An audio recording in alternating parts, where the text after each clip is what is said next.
welcome back to Plays in my channel. How are you today, Lur? Gimana nih stay at home-nya? Semoga nggak ngebosenin ya, karena sudah ditemani Mbak Yani dengan berbagai alur rekapan filmnya. Ya, kalau Mbak Yani sih mikirnya 2021 di rumah saja, 2022 di rumah kamu. Hari ini Mbak Yani akan menceritakan sebuah alur rekaman film yang berjudul Free Willy Escape from Pirate Cove, rilisan tahun 2010. Film yang disutradari Will Geiger ini bukanlah sequel dari film Free Willy sebelumnya ya Lur. Karakter dan tokonya juga sudah beda, tapi ini tak kalah menariknya jika dijajarkan dengan sequel-sequel film dari Free Willy sebelumnya. Gak percaya? Oke, gak usah kelamaan, gak usah basa-basi lagi, kita langsung masuk aja ke dalam alur filmnya, let's go!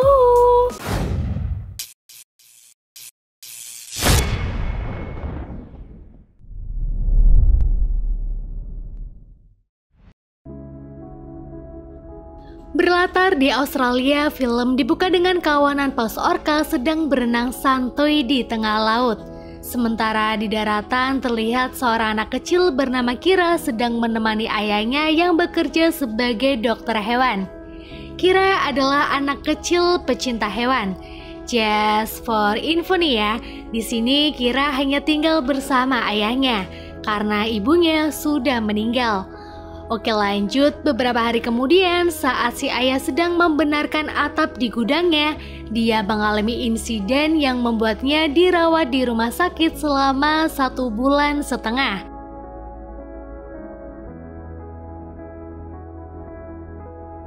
Karena tak ada yang mengurus ketika ayahnya dirawat, Kira akhirnya dikirim ke Afrika Selatan ke rumah Gus atau kakeknya. Di bandara, Kira dijemput oleh Mansa atau orang suruhan Gus.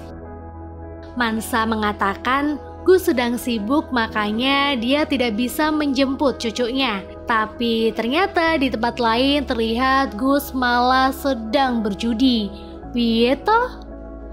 Dapat kita lihat rumah kakek Kira ini sangat bertema dunia laut, karena memang cita-cita Gus ternyata ingin menjadi seorang bajak laut.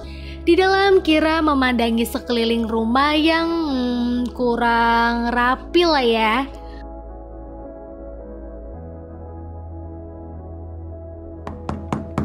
Kira. Malamnya Gus memanggil Kira, namun terlihat cucunya itu tak mau. Dan sepertinya Kira kesal karena Gus tak mau menjemput cucunya di bandara.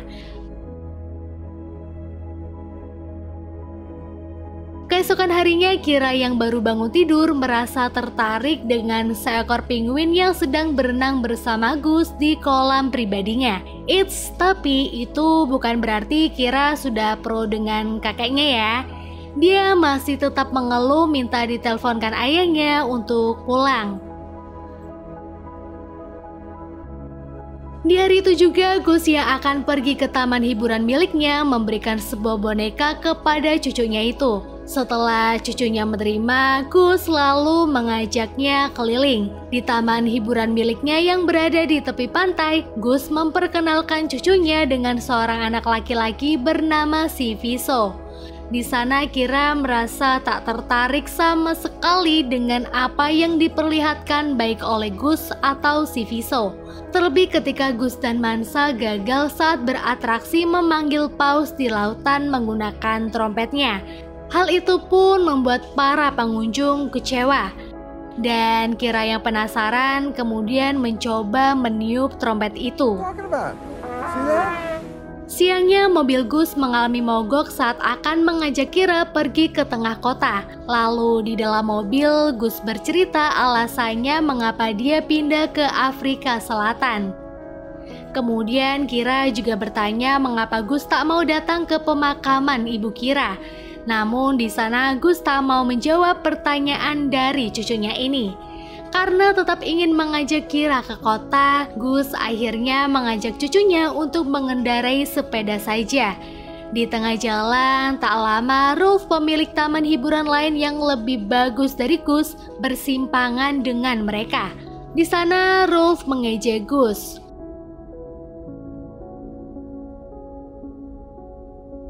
Malamnya hujan badai menerjang kota tersebut. Gus dibantu Kira sedang berupaya untuk menyelamatkan para hewan di sana. Sementara di dalam lautan terlihat seekor paus orca sedang berenang terambang-ambing sendirian karena tertinggal kawanannya. Dan paginya orca itu kini tengah terjebak di kolam pribadi milik Gus. Di sana dia yang melihat ada seekor paus orca di kolam pun merasa happy. Tak lama si Viso datang menghampirinya. Dia yang juga melihat paus itu pun langsung berkata kepada Kira, yaitu kita harus menyembunyikan paus ini dari Gus. Kalau tidak, dia pasti akan menjualnya. Lalu Gus tiba-tiba datang di tengah obrolan mereka. Dua anak itu lalu mencoba menutup-nutupi keberadaan paus orca itu kepada Gus yang kini sedang berenang. Namun ketika Gus akan kembali masuk ke rumahnya, dia melihat orca tersebut. Seketika Gus berpikir dirinya akan menjadi kaya ketika nantinya akan mengadakan pertunjukan paus orca. Kira lalu mencoba mengajak kakeknya untuk membawa orca itu kembali ke asalnya. Namun si kakek tak mau dan menganggap ini adalah sebuah keajaiban yang akan membuat dirinya kaya. Akhirnya karena tak bisa berbuat apa-apa, Kira mengizinkan kakeknya untuk memanggil pengunjung agar melihat pertunjukan orca. Namun dengan syarat orca itu dinamai Willy dan kita tidak boleh terlalu sering mengadakan pertunjukan. Satu lagi lur, serta Gus harus menelpon tim penyelamat untuk menolong Willy. Gus pun menyetujuinya. Keesokan harinya dapat kita lihat lur, banyak sekali orang di sana yang sudah mengantri untuk melihat pertunjukan Willy. Bahkan semua tiket sudah sold out. Namun saat pertunjukan dimulai, itu Willy tak mau memakan ikan yang diberikan oleh Kira. Hingga akhirnya para pengunjung di sana pun merasa kecewa. Keesokan harinya Kira mendatangi Willy dan Kira berkata bahwa sebenarnya dia paham dengan apa yang dirasakan Willy karena Kira juga sempat kehilangan anggota keluarganya, yaitu si ibu. Kira berjanji kepada Willy untuk mengembalikan dia kepada keluarganya, akan tetapi dengan satu syarat, yaitu Willy harus mau makan untuk bertahan hidup. Tak lama kemudian saat Kira mencoba menyuapinya kembali, itu Willy sudah mau mulai membuka mulutnya untuk makan. Kira pun sangat senang karena Willy mau melakukan perintahnya. Saking senangnya tuh ya, Kira langsung lari ke kamar si kakek dan membangunkannya. Di hari itu dapat kita lihat taman hiburan Gus menjadi sangat ramai sejak adanya Willy. Dan siangnya Rolf datang ke sana karena berencana akan membeli Willy dengan harga $500.000. Namun Gus tak mau menjualnya. Lanjut di hari lain, Kira yang tahu ternyata si kakek tak pernah menelpon tim penyelamat untuk menolong Willy pun mendatangi kakeknya. Dan ternyata si kakek juga sengaja mencopot kabel internet di sana agar si Kira tak dapat mendapat informasi apapun tentang tim penyelamat di kota itu. Dengan perasaan kesal, Kira mencoba membenarkan kabel itu. Dan setelah berhasil, dia langsung mencari kontak person tim penyelamat serta menelponnya. Akhirnya setelah kakeknya dirayu, dia bisa mendatangkan tim penyelamat ke sana. Setelah diperiksa, karena Willy masih kecil kali ya, jadi dia tidak bisa menggunakan kemampuan ekolokasi atau biosonarnya dengan baik. Ekolokasi sendiri adalah adaptasi yang penting bagi paus, karena dengan ekolokasi para paus bisa menentukan arah saat berenang, mengetahui kedalaman laut, menghindari rintangan, atau menemukan di mana letak buruannya berada. Bayangin lur, jika Willy nggak bisa menggunakan ekolokasinya, maka dia nggak bakal bisa bertahan hidup lama di laut lepas. Lalu tim penyelamat pun berpikir daripada Willy akan mati di tengah laut, mereka mempunyai solusi untuk membunuh Willy saja. Kira yang mendengar pun langsung menolaknya, dan Kira mengatakan bahwa dia sanggup melatih Willy untuk menggunakan kemampuan biosonarnya dengan baik. Kira lalu mulai melakukan riset di internet untuk melatih Willy menggunakan kemampuan biosonarnya. Di sana si Viso juga ikut membantu Kira, dan kadang-kadang Gus juga ikut membantu dua bocil tersebut. Hal itu pun membuat hubungan Kira dan kakeknya semakin akrab. Bahkan Kira juga mau memanggil Gus dengan panggilan Grandpa. Thanks, Grandpa. Anyway, Gus baru pertama kali ini loh dipanggil Grandpa sama Kira. Akhirnya di sana Gus menceritakan alasan mengapa dirinya tak datang saat di pemakaman ibu Kira. Itu karena dia merasa malu atas sikap yang diperbuatnya selama ini. Gus mengaku keluarganya menjadi tidak respek kepadanya karena kebiasaan dia yang terus berjudi. Keesokan harinya, Kira dengan baju renangnya mulai memberanikan diri masuk ke kolam Willy. Di sana dia mencoba memberi Willy ikan. Awalnya Willy beberapa kali dipanggil nggak mau. Namun akhirnya setelah dicoba untuk yang kesekian kalinya, Willy mau, dan Kira mulai mendekatkan tangannya untuk memegang Willy. Bagi Kira, ini adalah langkah awal Willy untuk mencoba membangun rasa percayanya kepada Kira. Scene berpindah di tempat Rolf, terlihat dia bersama dua anak buahnya sedang merencanakan suatu kejahatan di mana mereka akan menyuntikkan Willy dengan cairan kimia agar orka tersebut sakit. Dan Rolf berharap ketika Willy sakit, Gus akan menjual murah kepadanya. Malamnya anak buah Rolf melancarkan aksinya. Mereka diam-diam turun ke pantai pribadi Gus dan mencoba melemparkan beberapa ikan yang telah mati karena obat kimia tersebut. Untungnya Willy tak mau memakan ikan itu. Merasa jarak Willy sudah dekat dengan mereka, akhirnya dua orang jahat itu mencoba untuk menangkap Willy dan menyuntikkan cairan tersebut. Tapi si Willy malah gerak-gerak terus dan suara yang mereka timbulkan itu membangunkan Kira yang sedang terlelap tidur. Kira kemudian langsung pergi ke kolam dan mengusir paksa dua penjahat itu. Merasa pekerjaannya terhambat oleh anak kecil, akhirnya dua orang suruhan Rolf berniat akan melukai Kira. Tapi Gus datang di waktu yang tepat. Dia langsung menolong cucunya serta mencuburkan dua penjahat itu ke kolam. Willy yang juga marah tiba-tiba menabrakkan badannya ke dermaga serta menyerang dua orang suruhan Rolf itu.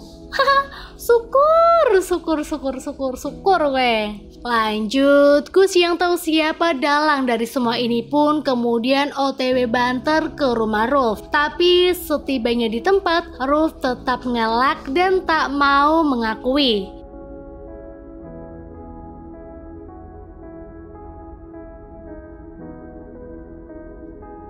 Setelah balik lagi ke rumah, Gus melihati cucunya yang kini memilih untuk tidur di dermaga karena beralasan ingin menjaga Willy.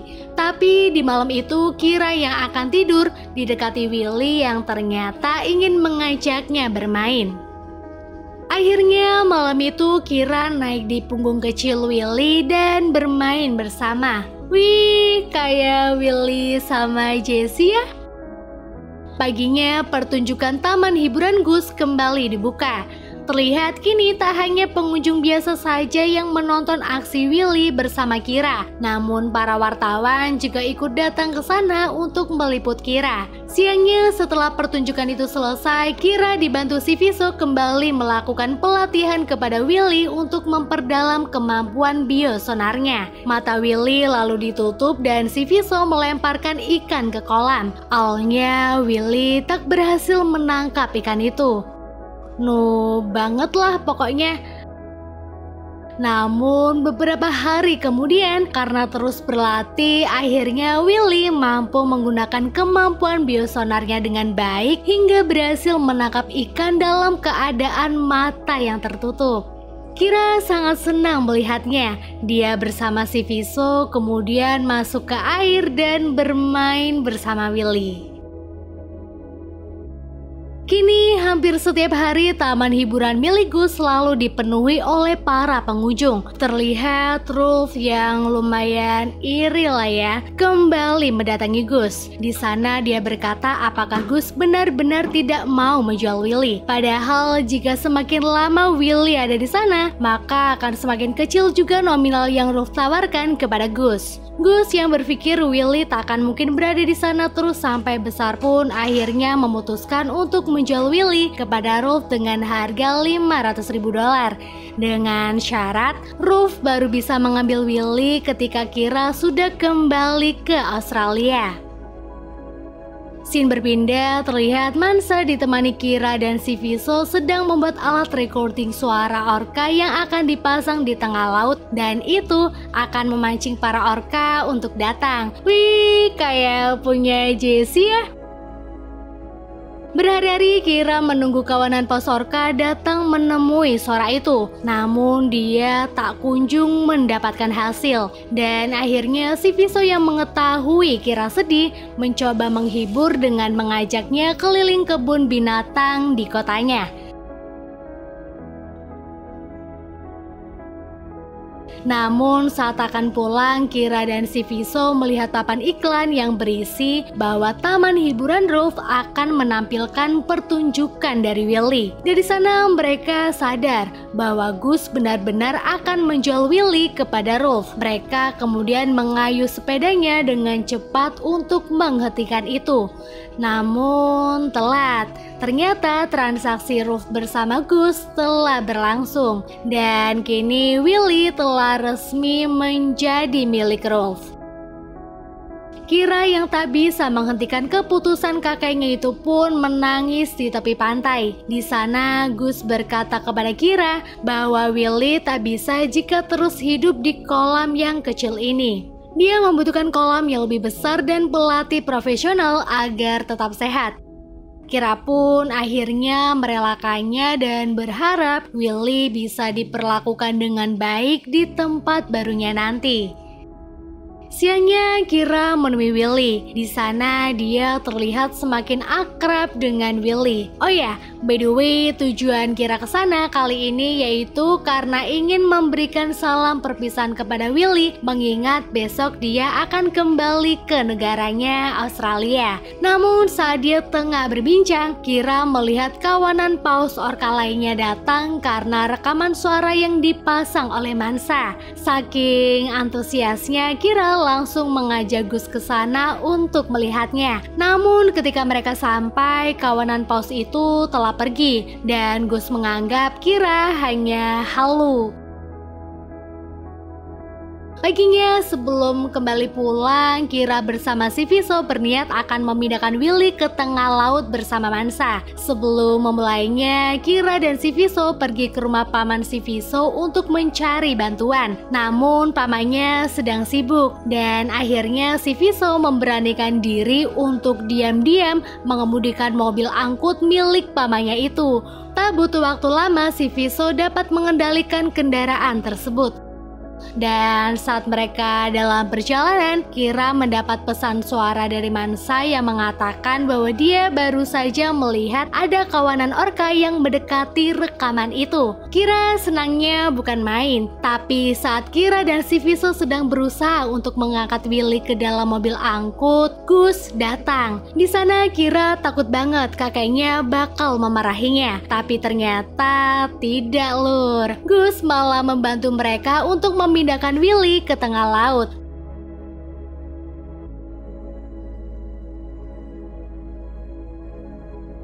Namun saat mereka pergi ke Teluk, Rolf menelpon Gus. Gus kemudian bilang bahwa dia tak jadi menjual Willy kepadanya. Rolf pun tak terima. Kemudian dia mematikan teleponnya dan bergegas untuk ke rumah Gus. Dia bersama Mansa terlihat sedang membuat paus palsu untuk mengelabui Rolf saat dia akan melihat Willy di taman hiburannya. Namun sayang, kebohongan mereka diketahui oleh Rolf. Setelah beberapa jam kemudian, kini sampailah Gus CS di tengah laut. Terlihat Willy terus disirami air karena paus orka tak bisa berlama-lama di daratan. Saat tiba di tengah laut, kendala terjadi kepada mereka, di mana rekaman suara paus yang mereka miliki terjatuh dan rusak. Akhirnya Gus menyuruh cucunya untuk meniupkan trompet yang biasa dia pakai untuk atraksi memanggil paus. Kini kondisi Willy semakin melemah karena sudah beberapa jam ada di daratan. Kira dan si Viso berusaha untuk terus menyirami Willy dengan air. Saat Willy sudah tergeletak lemas dan Kira pikir sahabatnya itu tak akan selamat, tiba-tiba muncul kawanan paus orka. Semua orang di sana pun bahagia. Mereka kemudian melepaskan Willy hati-hati ke tengah laut. Kira lalu turun ke air dan memberikan salam perpisahan untuk sahabatnya itu. Di sana dia sedih karena pasti nggak akan bisa melihat Willy lagi. Akhirnya Willy bisa bertemu kembali dengan keluarganya.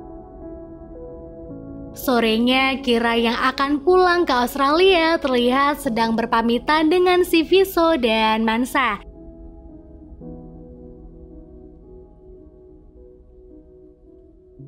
Di bandara, Kira juga harus berpisah dengan kakeknya. Di sana, si kakek mengatakan jika musim panas di tahun depan, mereka harus bertemu kembali. Dan Kira pun menyetujuinya.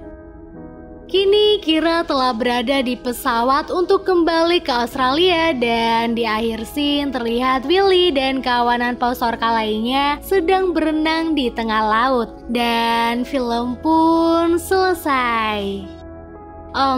Menurut kaum rebahan, kalian lebih ke tim Free Willy-nya Jessie atau Free Willy-nya Kira nih? Tulis di kolom komentar ya. Oke, sekian dulu dari Mbak Yani. Bye and see you.